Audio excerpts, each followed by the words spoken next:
Okay, we are live and welcome into potentially another episode of FHS Season Tickets. I'm here with my friend Gareth. Would you like to say hello? How's it going, Michael? How you doing? I'm doing awesome. You are one of the many guests on the FHS Season Tickets. We've had some great guests so far. Members of like the football cross country team like Josh Philkill, Ray Lancaster, Peter Barfield, Concubine, Ellie Kaufman, and then obviously some other teams.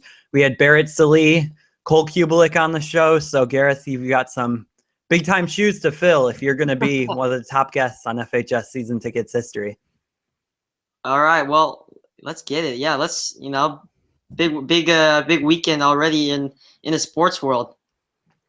Yeah, and you're a big time baseball guy, and my other two partners, Nick and Christian, are not. So I got you onto the show to talk baseball. We're going to start off in baseball. You're a Giants fan. Tell me what's your outlook on the playoffs, how you're thinking they're going to deal final game of the season, the race between St. Louis, and also if they win against the Mets, how you think they'll match up against them.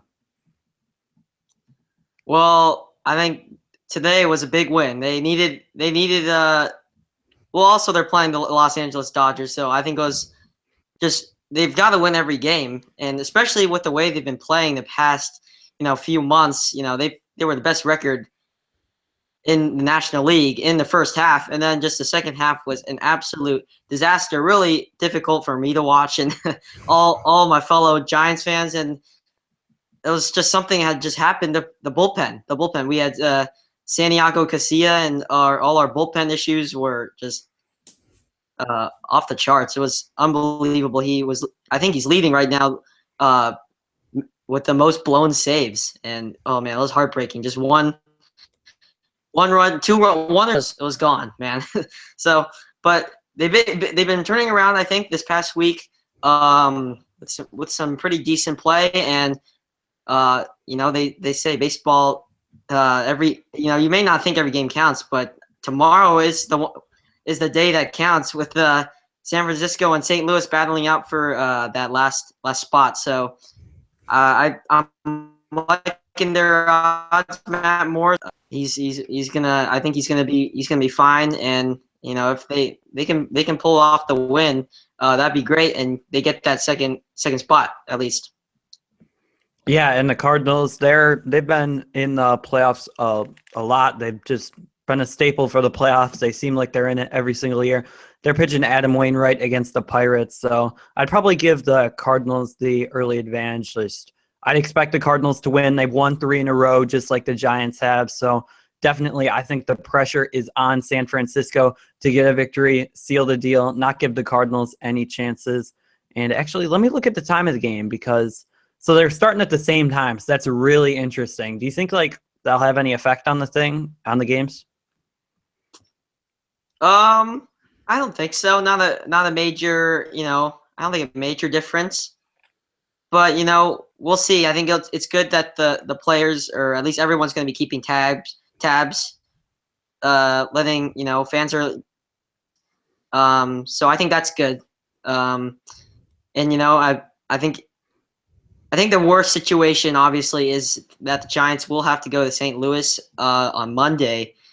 That definitely is probably the worst situation because obviously if you lose that Monday, then you're out. But even with a win, then you got to go. You got to stay on the road. It potentially becomes a week long road trip out on the East Coast. So I think a win is big on Sunday. And I think, if they can do that, then they'd be in good shape, get a few days of rest to play New York, who's I think is going to be a tough opponent for them on I believe that wild card game is going to be Wednesday. So we're going to hope for the best for the Giants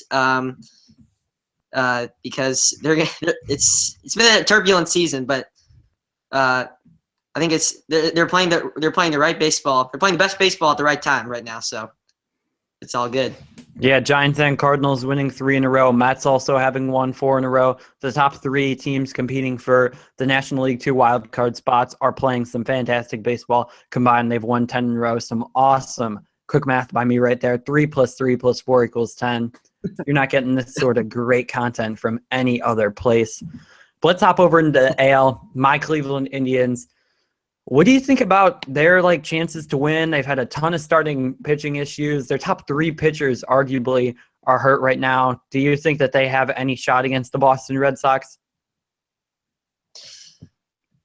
Matchup. I gotta say, there's always that saying that pitching, pitching it wins games, and say with their injury concerns, I think they just had Corey Kluber. He's shelved for, I believe, like a week or so. Yeah, Kluber's probably out till he might pitch game 1, but it's more likely he pitches game 2 or game 3. So, I think the matchup is going to be well suited. I think, Boston's obviously a great team. They're going to have Sebastian with, David Ortiz final season. They're going to want to get a ring for him, and but also for Cleveland as well. There's going to be motivation. They haven't won, or they finally did win a major title this summer. But how about for the baseball side? Add a little bit to that. So, they've got some good guys. Jason Kipnis. He's like, oh yeah, Jose Ramirez. That guy's been Ramirez. He's so clutch. He's fantastic with runners in scoring position. And also, the Indians have been doing everything so far this season without arguably their best player, Michael Brantley. Yeah, that's right. And stepping up big as well. Yeah, Lindor, forgot to mention him. So I think we're going to see really good. I think we're going to see a good matchup between these two teams. And if they can get Kluber back, then the Indians will be more. They'll get some more talent at that staff. It's anything can happen in the playoffs. Obviously, you can't really rule out a favorite here, or an underdog. It's just going to be a battle. So what makes the playoffs exciting? So we'll see. Comes next week. Yeah, that's what makes the MLB playoffs so exciting. You could be like the Chicago Cubs, another team looking to break a curse, haven't won a World Series in 106 years now? Yeah, it's been at least a century, that's for sure. Yeah, it's been over 100. They're looking to break a curse. They've been absolutely fantastic. They are, 102 and 58 so far on the year. So they've been playing some fantastic baseball. Probably unquestionably the best team in the MLB, but they have 3 bad games and they're donezo, which is really unique for a sport that plays 162 regular season games to only have a best of 5 first round. Do you have any, do you complain about that? I mean, you're a Giants fan. You can't complain about it. It's gotten you 3 World Series in the past since 2010, but do you think that it should be best of 7 like I do in the ALDS and NLDS? I think it's debatable. It's debatable. Obviously been a long season, 162 games. Many people don't think of that. Many people don't think of baseball to be so grueling. You're just out there on the field, and if there's just a play that comes to you, well, that may be the only action you get. They're playing day after day after day. Pretty sure no one likes to be doing that, just playing back to back. So on the topic, I'd say 5 or 7 games. I think personally, I don't think it matters so much. I think just the 5 games. It makes it a little bit more. It obviously speeds it up a little more, but I think, I guess for me, I wouldn't really have too big of an opinion. You have to really weigh in on the players because they have obviously endured throughout the season such a marathon, and so now indeed go to 7 games, and then they got to play another series or second series. They obviously would not like that. So I think for right now, maybe, but I don't think the 7 games would be out of question as well. Yeah, I've been actually a pretty firm believer in thinking that the MLB should reduce the regular season, bring it down to 120, 130, 140 games. I think that 162 is just a little bit too long. I know they don't really want to do that because You're looking at like records that you'd pretty much never see a single season record being broken if you lower the games to like 120, because that's what 120 divided by 16, that would be 3/4. So that's 25% of the season if you're going from 120 to 162. Look, this is some fantastic math by me right now. That's why I'm in AP calculus. But yeah, if you remove 25% of the season, you're never going to see the home runs record in a season being broken. You're never going to see like stolen bases, RBI records being broken. But I still think it should happen. I know you said it was grueling. I know you're not a player. You're not playing 162 games. Are you in favor of shortening the MLB regular season? I think I'm in favor. You know, there are, as you mentioned, just a lot of records. You know, home run, you know, RBIs and all these milestones. It's amazing to watch, but you know, frankly, there's also just injury player. There more games can equal, you know, an increased chance of injuries, and I think that, you know, the players too long. It's really, I think, a little bit too long. For me, I'd probably say like around the, you know, 130 kind of mentioned. I'd probably put it at like 130, but yeah, it's just really too long. The players are playing day in and day out, and it's just, you know, it's a grind. It really is a grind, and I'm not sure that daily grind is necessarily good for the player's health. So yeah, I'm in favor. I would like to see probably a cut in the schedule of the season. Yeah, you hit the nail on the head right there with it's a grind. Like I play baseball for my school team, you do too, and I don't even play that much at all, but I remember my freshman year, we played 11 games in 10 days.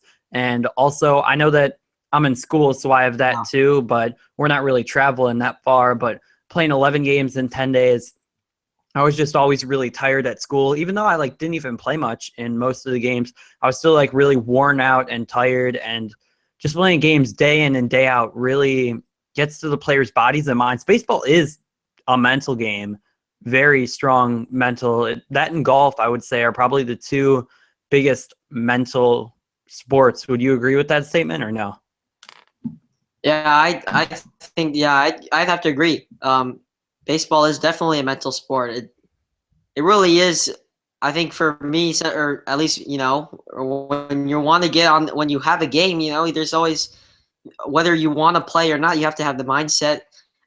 Whether you really feel like playing or not, because ultimately your mindset kind of it really affects your play, because baseball is decided by a game of inches, you know, by an out call, or, you know, if you missed hit on the ball and you either like a pop up or a good hit, or no extra. But then I think that's also with golf as well, because there's so much concentration and focus. And I don't personally play golf, but man, my putting, I probably need some more focus, man, because my putting is awful, just terrible, man. I can't even. You know, I get it on the green. It takes me like 3-4 shots to get in the cup, and I, you know, it's just it's tough, man. It's mental game. All sports. I probably have to say those two. Yeah, baseball, you know, mental game. Golf, also a mental game, concentration. So yeah, those two definitely mentally. You have to be at it. So should I like fly over San Francisco, just wreck you in mini golf, then fly back? And you know, I guess with like, if I'm on the actual course, like, yeah, there's just different terrain, you know. They go the slanted or on a hill, and oh man, it's bad. It's bad. I just can't. I can't, man. So I'm gonna bring up another thing that mentions the Cleveland Indians. Jonathan Lucroy actually did not come to the Cleveland Indians after the Milwaukee Brewers did accept a trade with the Indians. He used his no trade clause because he was worried about Yan Gomes taking his spot, a guy who wasn't even batting 200. And I think he's out for the year. He's out. He like broke his wrist, I think, yeah, right? Jimenez has been playing recently. Gomes is like trying to get back. I've heard reports of him potentially coming back, but he's out for now. Jimenez has been starting. But what are your thoughts about Jonathan Lucroy deciding not to go to the Indians, the team that had, I do believe, the best record in the AL at the time, and going to the Texas Rangers, who had the second best record in the AL? Obviously, they flip-flopped before the playoffs, and the Indians have had some injuries, and the Rangers look like they're in better position for the playoffs. But are you as mad as me at Jonathan Lucroy for using his no-trade clause, saying he wants to go to a contender? The best team in the American League wants you, and you decline it. I guess I can't feel that, that anger that you have inside, because us Giants fans probably haven't had that same situation. But I think, I'm probably not a fan of it, because I think, as you said, if Lucroy indeed said he wants to play for a contender, he wants to go for a ring, because obviously he wasn't going to get it in Milwaukee. They just had been in the dumps for the past few years, So, you got to stand by your word. And indeed, he was going to a contender.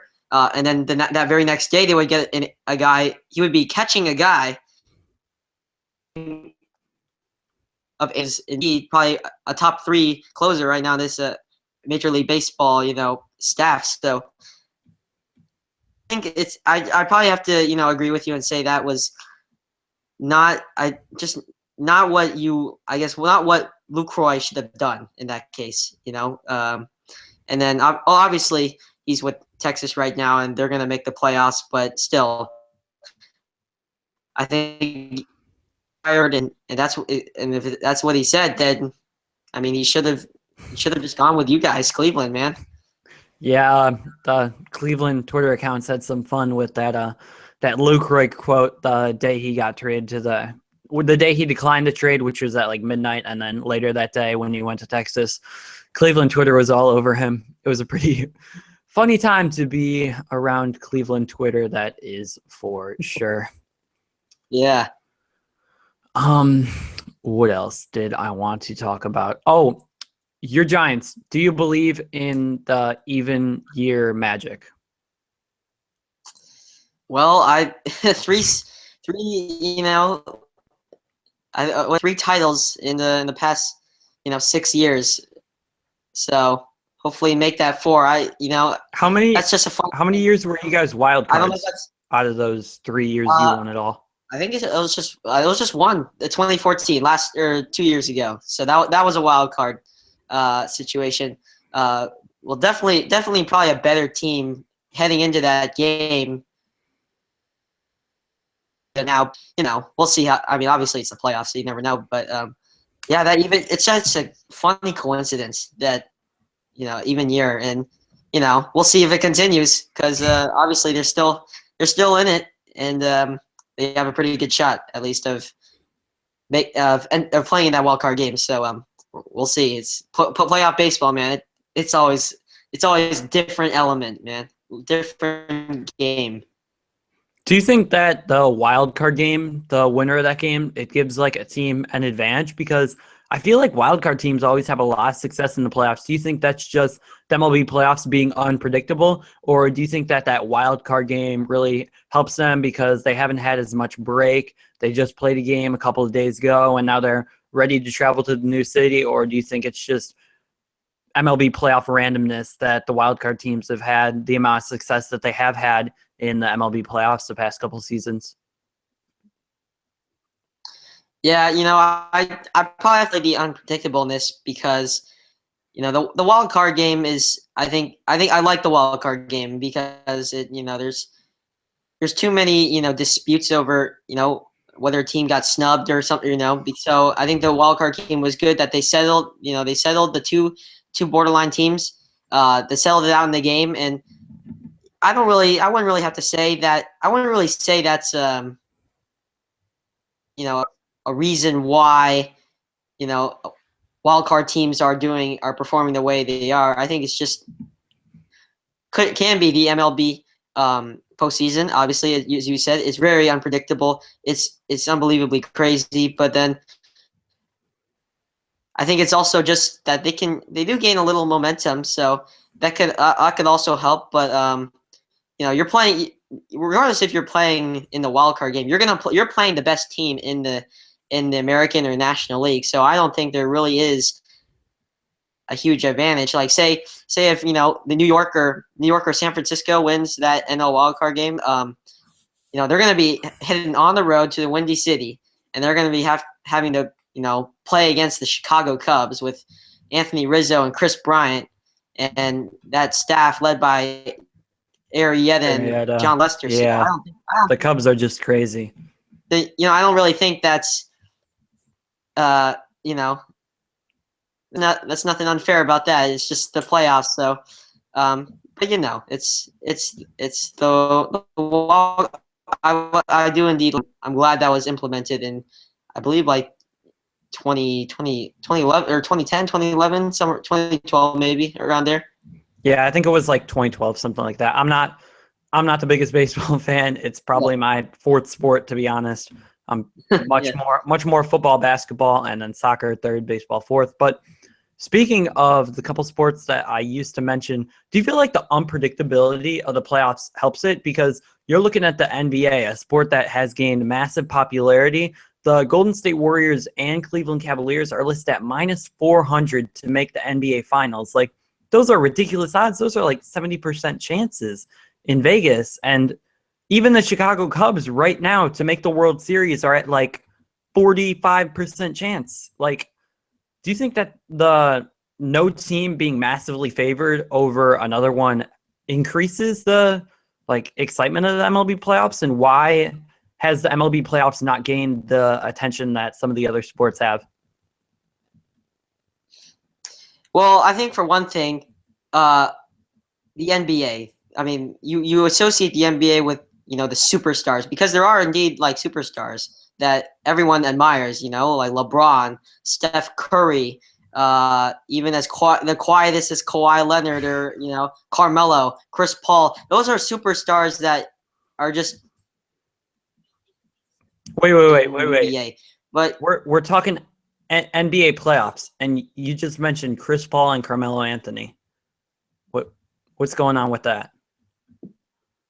Hey, well, yeah. Well, anyway, Carmelo on the other hand, we'll find out. They did gain a ton with D Rose. Hopefully, he doesn't tear his ACL. Also, aren't you from like the Bay Area?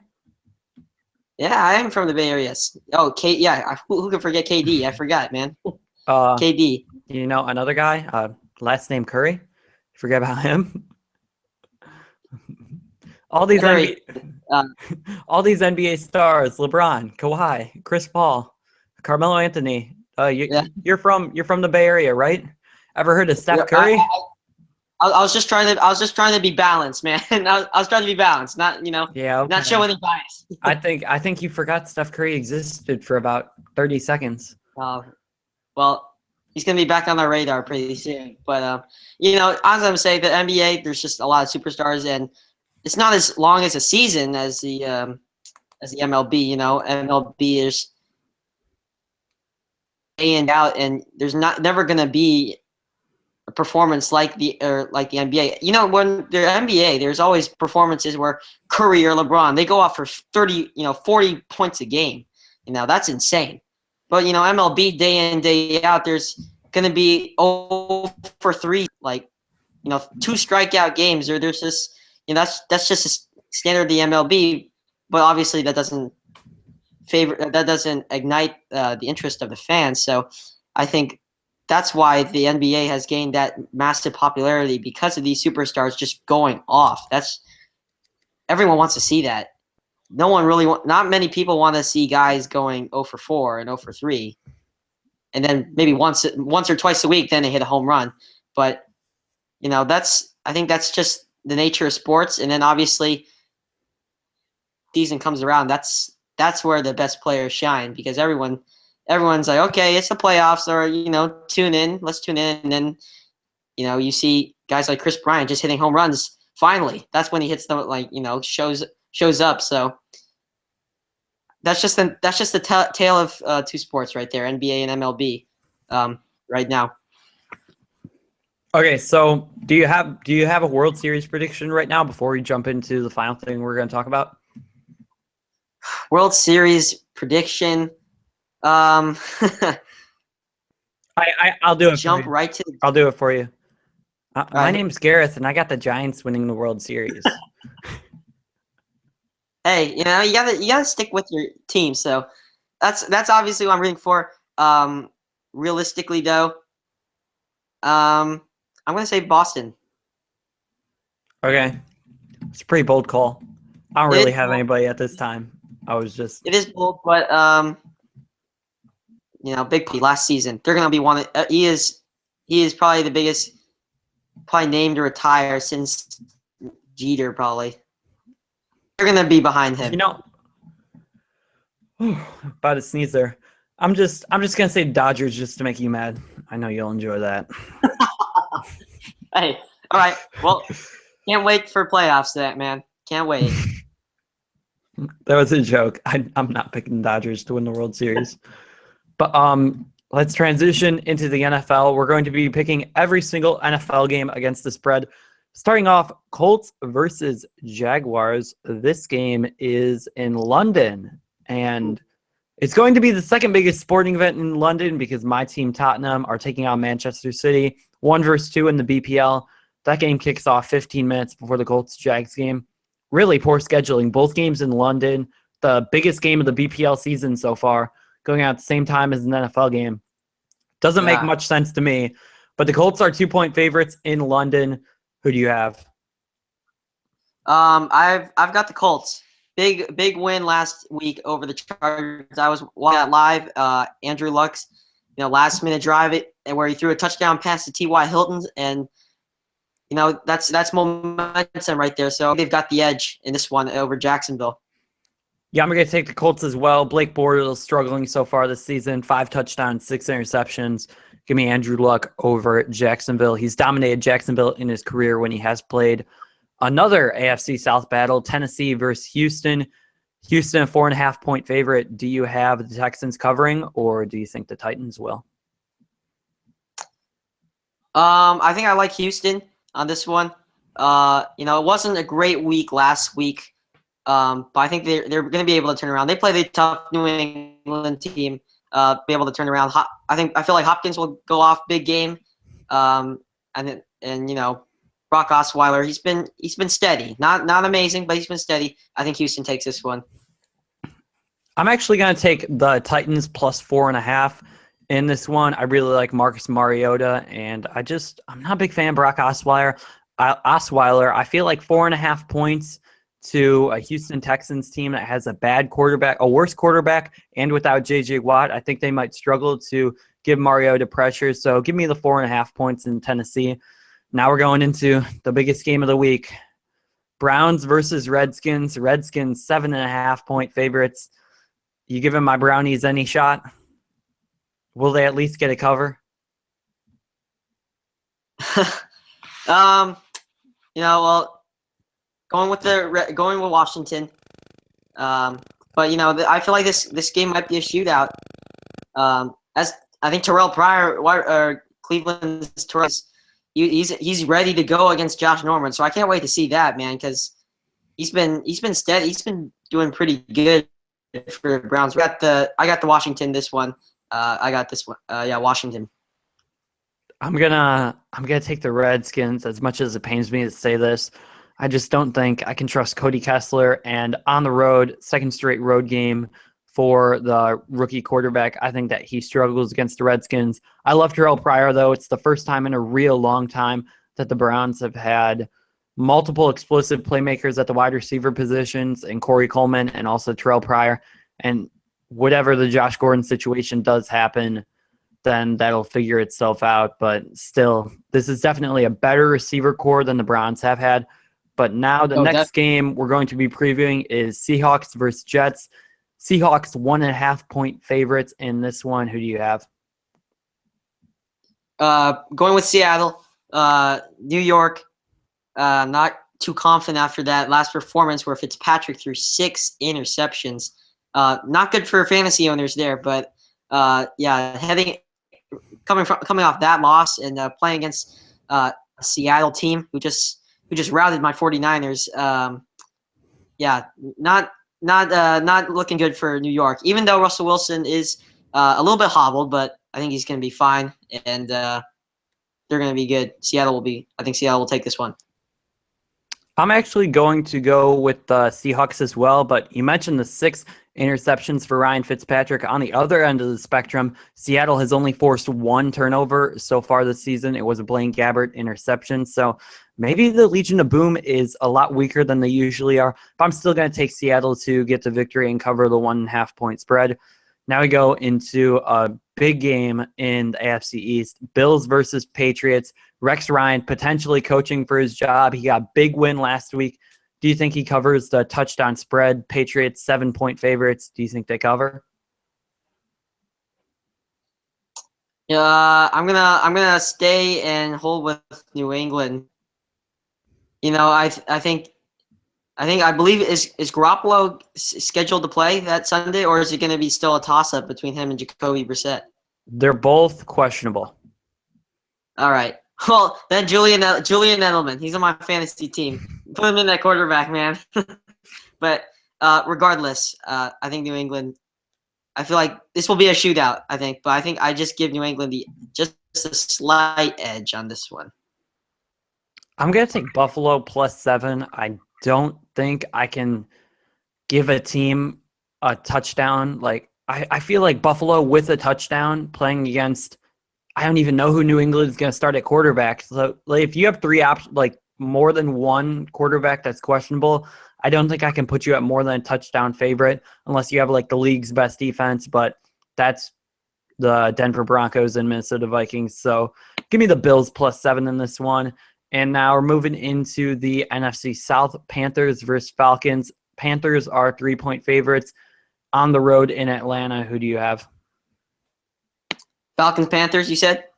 Yeah. I take I'll take, well, it's gonna be interesting, I'm gonna take this one. I'm gonna go with Atlanta just because Carolina came off pretty, I guess, sort of a demoralizing loss against a sleeper Minnesota team. And Atlanta, I finally think it has its groove on offense and defense. That running back duo, Tevin Coleman and Devontae Freeman, I think that's just deadly. Also, just combined with Julio Jones. So I think I'm gonna take Atlanta. That's gonna be like my dark horse pick over Carolina. I'm going to take Atlanta as well, +3. Matt Ryan, 7 touchdowns, 1 interception, 970 yards. I do think he was the NFC Player of the Month. Cam Newton still struggling, 5 touchdowns, 5 interceptions so far on the season. I'll take the 3 points with Atlanta. They've been struggling at the second half of the season last year, and I do think they struggled in the second half of the season this year. But in the Dome, I think Matt Ryan has a pretty solid game, and they do cover the 3-point spread. And now we're going into a Raiders versus Ravens game. Baltimore, a 3.5-point favorite. Who do you have? Going with the Raiders. He's been able to get the team. He's putting the team. I wouldn't say put the team on his back, but he's very good quarterback for Oakland for the past few years, and they've got a nice, well-rounded offense with Amari Cooper and Latavius Murray, and defense with Khalil Mack, and secondary is a little shaky, but I think they'll take this one over Baltimore in this one. I'm actually going to go with the Raiders as well. Joe Flacco, 3 touchdowns, 4 interceptions on the season. Better quarterback, even though they are on the road. Still give me the Raiders +3.5. And now Lions taking on the Bears. Bears could be argued as the second worst team in the NFL, only in front of the Cleveland Browns. Chicago is at home, but the Lions are still 3-point favorites. Who do you have? I'm going with Detroit. Matthew Stafford has been playing very well. I just looked it up. He's throwing for 985-yard touchdown, or not? No, what am I saying? 985 yards. He's on my fantasy team, and he's the 3rd best quarterback in the league right now. And that Jim Bob Cooter offense has been working. So I take Detroit over this. I take Detroit on this one.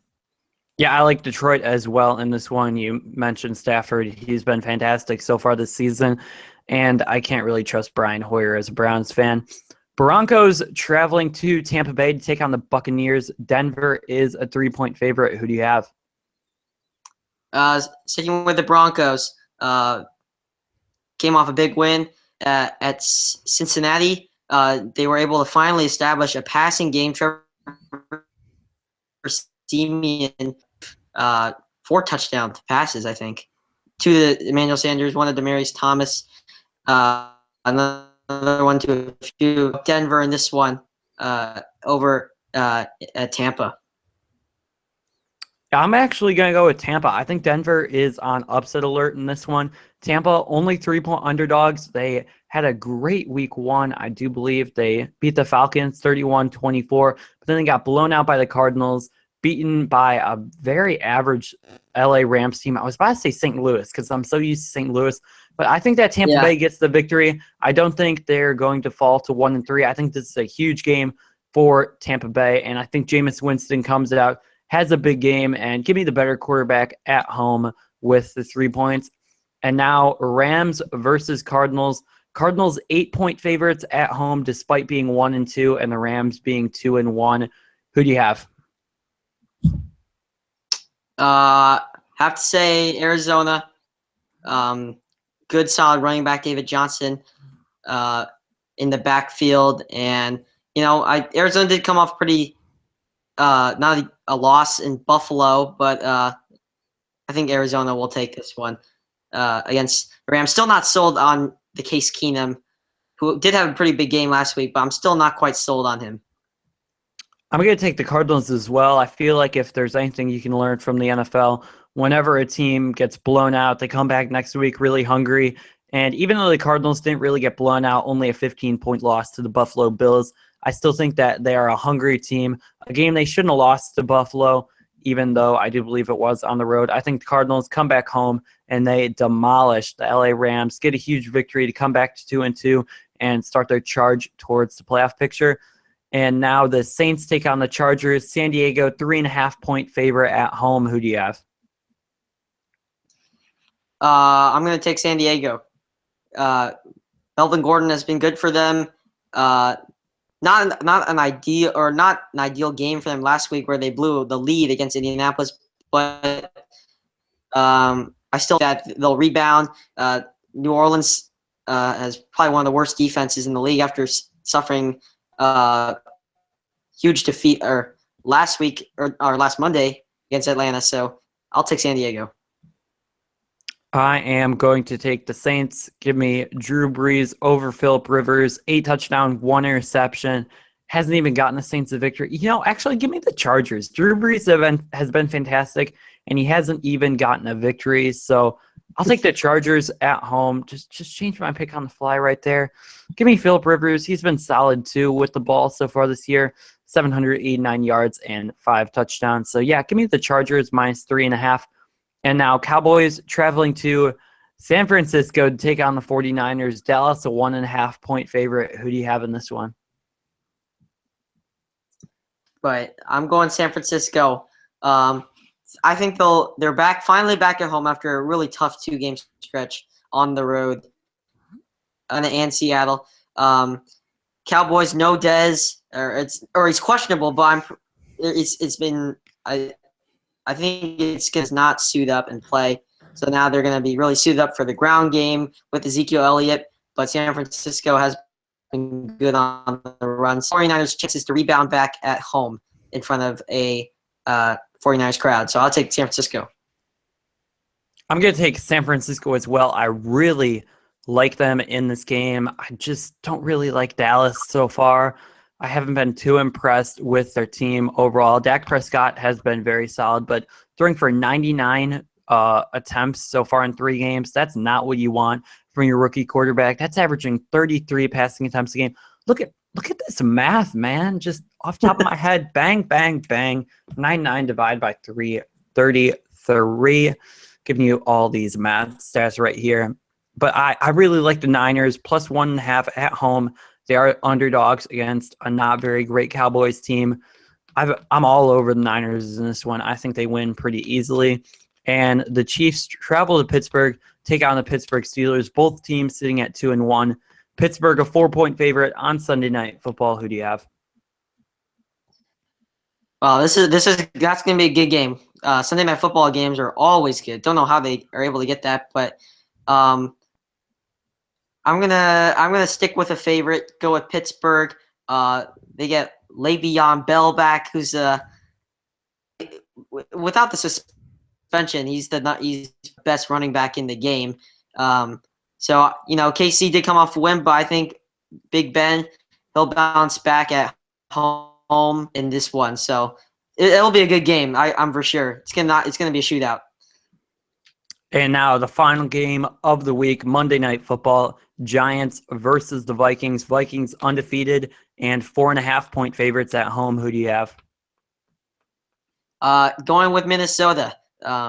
Not really sold on the Giants. They've been a little underwhelming with Eli Manning's play, and